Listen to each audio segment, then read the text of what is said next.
ಕತ್ತಲೆಯಿಂದ ಬೆಳಕಿನ ಕಡೆಗೆ, ಅಜ್ಞಾನದಿಂದ ಜ್ಞಾನದ ಕಡೆಗೆ ನಮ್ಮನ್ನ ಕರೆದುಕೊಂಡು ಹೋಗುವಂತಹ ದಿವ್ಯ ಚೇತನ ಗುರು.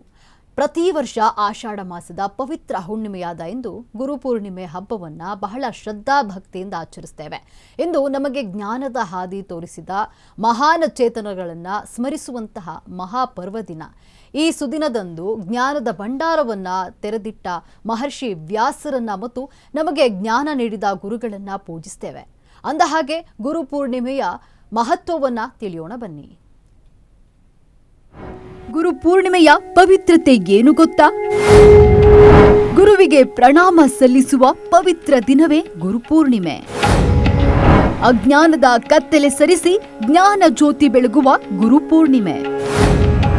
ಪ್ರಥಮ ಗುರು ವೇದವ್ಯಾಸರ ಸ್ಮರಣಾರ್ಥದ ಪವಿತ್ರ ದಿನ. ಗುರು ಬ್ರಹ್ಮ, ಗುರು ವಿಷ್ಣು, ಗುರುದೇವೋ ಮಹೇಶ್ವರ. ಗುರುವಿನ ಆಶೀರ್ವಾದವೇ ಯಶಸ್ಸಿನ ಮೂಲ ಸೂತ್ರ. ಗುರು ಶಿಷ್ಯ ಪರಂಪರೆಯ ಸನಾತನ ಪಯಣ.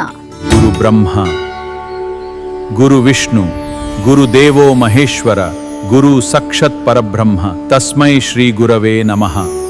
ಹೌದು, ದೇವರಿಗಿಂತಲೂ ಗುರು ಶ್ರೇಷ್ಠನೆಂದು ನಮ್ಮ ಅನೇಕ ಧರ್ಮ ಗ್ರಂಥಗಳಲ್ಲಿ ಸ್ಪಷ್ಟವಾಗಿ ಹೇಳಲಾಗಿದೆ. ಯಾಕೆ ಗೊತ್ತಾ? ದೇವರು ನಮಗೆ ಜನ್ಮ ನೀಡಬಹುದು, ಆದರೆ ಆ ಜನ್ಮಕ್ಕೊಂದು ಸಾರ್ಥಕತೆ, ಜೀವನಕ್ಕೊಂದು ಸರಿಯಾದ ದಾರಿ ತೋರಿಸುವವನೇ ಗುರು.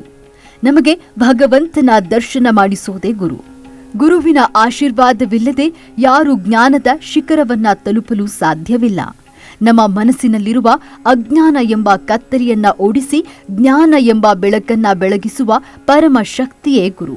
ಗುರುವಿನ ಕೃಪೆ ಇದ್ರೆ ಅಸಾಧ್ಯವಾದದ್ದು ಸಾಧ್ಯವಾಗುತ್ತದೆ. ಗುರು ಎಂದರೆ ಕೇವಲ ಶಾಲೆಯಲ್ಲಿ ಪಾಠ ಹೇಳಿಕೊಡುವ ಶಿಕ್ಷಕ ಮಾತ್ರವಲ್ಲ. ಜೀವನದ ಪ್ರತಿಯೊಂದು ಹಂತದಲ್ಲೂ ನಮಗೆ ಸರಿ ತಪ್ಪಿನ ಅರಿವು ಮೂಡಿಸುವ ಪ್ರತಿಯೊಬ್ಬರೂ ಗುರುವೇ. ತಾಯಿ ನಮ್ಮ ಮೊದಲ ಗುರುವಾದ್ರೆ ತಂದೆ ಎರಡನೇ ಗುರು.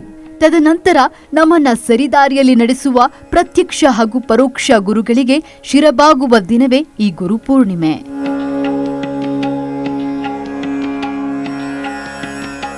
ಹೌದು, ನಮ್ಮ ಭಾರತೀಯ ಸಂಸ್ಕೃತಿಯಲ್ಲಿ ಗುರುವಿಗೆ ನೀಡಿದ ಸ್ಥಾನ ಉನ್ನತವಾದದ್ದು. ಅಮ್ಮ ಜನ್ಮ ನೀಡಿದ್ರೆ ಗುರು ಜೀವನದ ದಾರಿ ತೋರಿಸುತ್ತಾನೆ. ಗುರು ಪೂರ್ಣಿಮೆಯನ್ನ ವ್ಯಾಸ ಪೂರ್ಣಿಮೆ ಎಂದು ಕರೆಯುತ್ತಾರೆ.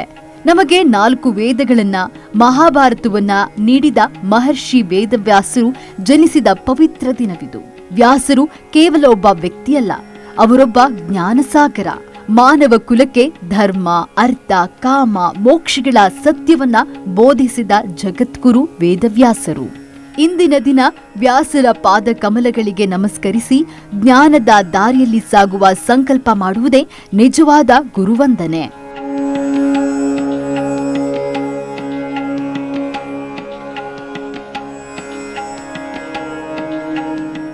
ಶೃಂಗೇರಿಯಿಂದ ಹಿಡಿದು ಉಡುಪಿಯ ಅಷ್ಟಮಠಗಳವರೆಗೆ, ಸಿದ್ಧಗಂಗಾ ಕ್ಷೇತ್ರದಿಂದ ಹಿಡಿದು ಮಂತ್ರಾಲಯದ ರಾಯರ ಮಠದವರೆಗೆ ಸಾಲು ಸಾಲು ಭಕ್ತರು ತಮ್ಮ ಪೂಜ್ಯ ಗುರುಗಳ ದರ್ಶನ ಪಡೆಯುತ್ತಾರೆ. ಸೃಷ್ಟಿಯ ಸತ್ಯವನ್ನ ಜಗತ್ತಿಗೆ ಸಾರಿದ ಸಂತರು ನಮಗೆ ಸದಾ ಪ್ರೇರಣೆ. ಗುರು ಇಲ್ಲದೆ ಮುಕ್ತಿ ಇಲ್ಲ ಎಂದರು ಪುರಂದರದಾಸರು.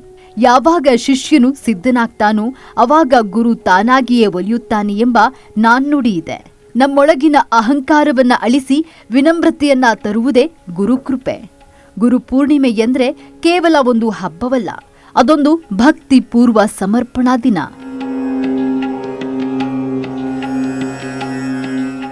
ಗುರುಪೂರ್ಣಿಮೆಯ ಈ ಪವಿತ್ರ ದಿನದಂದು ಗುರುಗಳನ್ನ ಪೂಜಿಸೋದ್ರಿಂದ ನಮಗೆ ಸಕಲ ಜ್ಞಾನ ಸಂಪತ್ತು ಲಭಿಸುತ್ತದೆ ಎಂಬುದು ನಂಬಿಕೆ.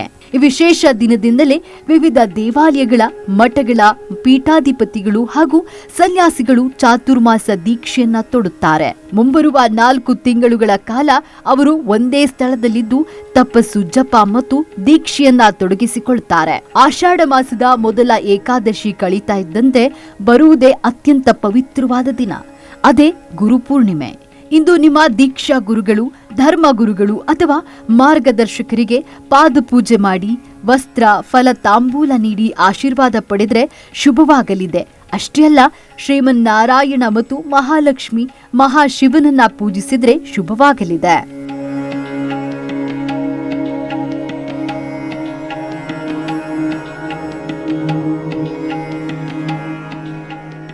ಇಂದಿನ ಡಿಜಿಟಲ್ ಯುಗದಲ್ಲಿ ಗುರುವಿನ ರೂಪ ಬದಲಾಗಿದೆ, ಆದರೆ ಜಾಗ ಬದಲಾಗಿಲ್ಲ. ಇಂಟರ್ನೆಟ್, ಗೂಗಲ್, ಎಐ ನಮಗೆ ಮಾಹಿತಿ ಕೊಡಬಹುದು, ಆದರೆ ಜ್ಞಾನವನ್ನ ಕೊಡುವುದು ಒಬ್ಬ ಜೀವಂತ ಗುರು ಮಾತ್ರ. ಜ್ಞಾನಕ್ಕಿಂತ ದೊಡ್ಡ ನಿಧಿ ಇಲ್ಲ, ಗುರುವಿಗಿಂತ ದೊಡ್ಡ ಬಂಧುವಿಲ್ಲ. ನಮ್ಮ ಬಾಳಿನ ಅಜ್ಞಾನವೆಂಬ ಕತ್ತಲೆಯನ್ನ ಓಡಿಸಿ ಸುಜ್ಞಾನದ ದೀಪ ಹಚ್ಚಿದ ಎಲ್ಲಾ ಶಿಕ್ಷಕರಿಗೆ, ತಾಯಿ ತಂದೆಯರಿಗೆ, ಆಧ್ಯಾತ್ಮಿಕ ಗುರುಗಳಿಗೆ ಹಾಗೂ ಜೀವನದ ಹಾದಿಯಲ್ಲಿ ಪಾಠ ಕಷ್ಟಗಳನ್ನ ಕಲಿಸಿದ ಪ್ರಕೃತಿಗೆ ಈ ಶುಭ ದಿನದಂದು ಸಾಷ್ಟಾಂಗ ನಮಸ್ಕಾರಗಳು. Anji Nagalamadike, special bureau, Ashwavega news.